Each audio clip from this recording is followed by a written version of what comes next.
नमस्कार दोस्तों, कैसे हो? उम्मीद करती हूँ अच्छे ही होंगे। ससुर का घर बहुओं के लिए शिक्षाप्रद कहानी। रोहित और सुमन की नई नई शादी हुई थी। घर में ससुर यानी कि रोहित के पिता सुधीर जी और वे दोनों बस 3 ही लोग थे। इस घर को रोहित के माँ बाप ने जीवन भर पाई पाई जुटाकर बड़ी मेहनत और अरमानों से बनाया था। वरना आज के समय में मुंबई में घर बनाना तो दूर की बात है, किराए पर लेना भी बहुत बड़ी अचीवमेंट से कम नहीं है। जब रोहित कॉलेज में था तब माँ उन्हें और दुनिया को छोड़कर जा चुकी थी। एक काम वाली बाई शंकु थी जो सुबह से लेकर तक उनके घर का सारा काम करती थी।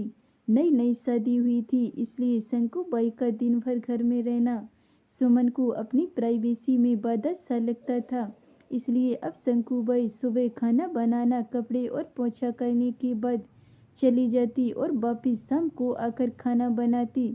शंकुबाई की दोपहर की गैर हाजिरी से कई छोटे मोटे काम दिखाई देने लगे, जिनमें से ज्यादातर काम बिना कहे सुधीर जी ये सोचकर कर लिया करते कि बहू को मदद हो जाएगी, लेकिन बहू सोचती कि ससुर को औरतों के काम में दखल देने की आदत है। एक दिन मौका देखकर सुमन ने रोहित से कहा, क्यों ना हम बाबूजी को वृद्धा आश्रम में भेज दें। सिर्फ एक बार पैसा भरना पड़ेगा और उन्हें भी अपनी उम्र के लोगों का साथ मिल जाएगा। हमें भी अपनी प्राइवेसी के बारे में ज़्यादा सोचना नहीं पड़ेगा।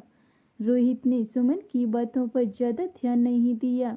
कुछ दिन ही बीते थे कि बाबूजी अपने दोस्तों के साथ एक हफ्ते के लिए टूर पर गए और इत्तेफाक से इसी दौरान शंकुबाई भी छुट्टी पर थी।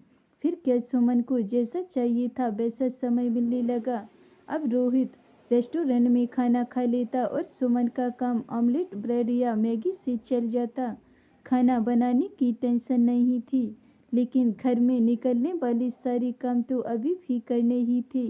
ससुर जी की गैर हाजिरी में सुमन को एहसास हुआ कि वह बिना कहे ही जो काम कर लिया करती थी उनसे कितना फर्क पड़ता था। छोटे मोटे लगने वाले यह काम भी काफी समय और एनर्जी लेने वाली थी। कुछ दिन बीतने के बाद एक दिन रोहित सुमन को कहता है, चलो आज कहीं बाहर घूम कर आते हैं। सुमन बड़ी खुशी खुशी सज धज कर बाहर घूमने के लिए तैयार हो जाती है। रोहित सुमन को अपने घर से 4 किलोमीटर दूर एक चौक में लेकर आता है। एक आदमी रोहित के हाथों में एक चाबी देता है। रोहित उस चाबी को लेकर चौक का एक कमरे का दरवाजा खोलता है। कमरा खुलते ही 2 रूम वाले उस छोटे से अंधेरे से भरे घर के अंदर रोहित सुमन को लेकर जाता है और कहता है, कैसा लगा तुम्हें हमारा नया घर? रोहित कहता है, हम अगले महीने से इसी मकान को भाड़े से लेकर रहेंगे, अलग और अपनी प्राइवेसी का मजा लेंगे।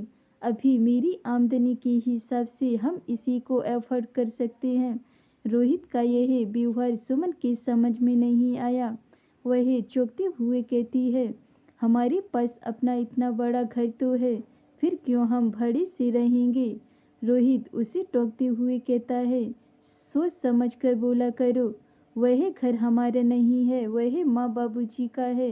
तुम्हारे पास 1 महीना है सोचने के लिए कि तुम्हें आगे क्या करना है।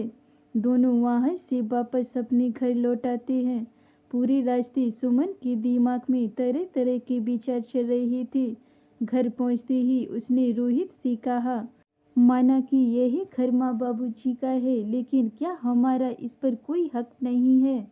रोहित ने कहा, बिल्कुल है, लेकिन माँ बाबूजी के बाद जब तक वह हैं तब तक तो नहीं।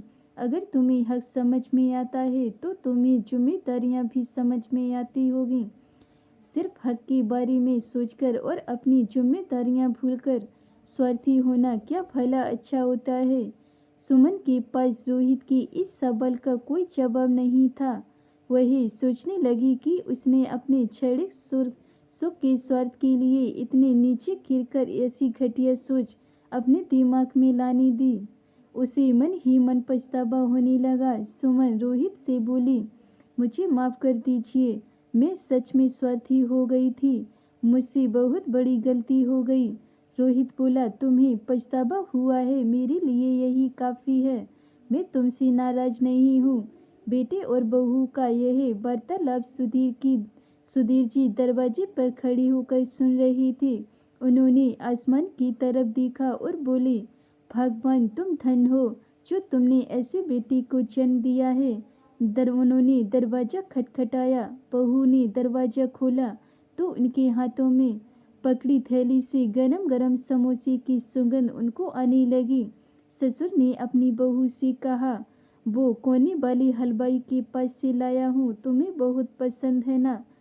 सुमन को अपने ससुर के प्रति विचार और ससुर के उसके प्रति प्यार, उन दोनों का फर्क समझ में आते ही उसकी आंखों में पश्चाताप के आंसू और चेहरे पर अपने परिवार के प्यार के कारण मुस्कान आ गई।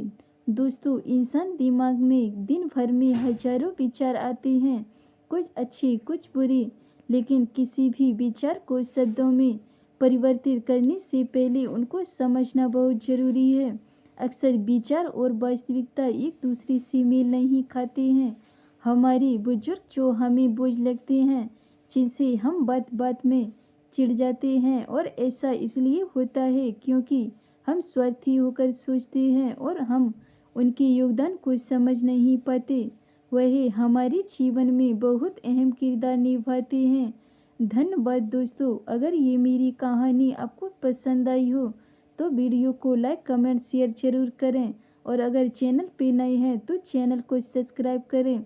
मिलते हैं अगली वीडियो के साथ।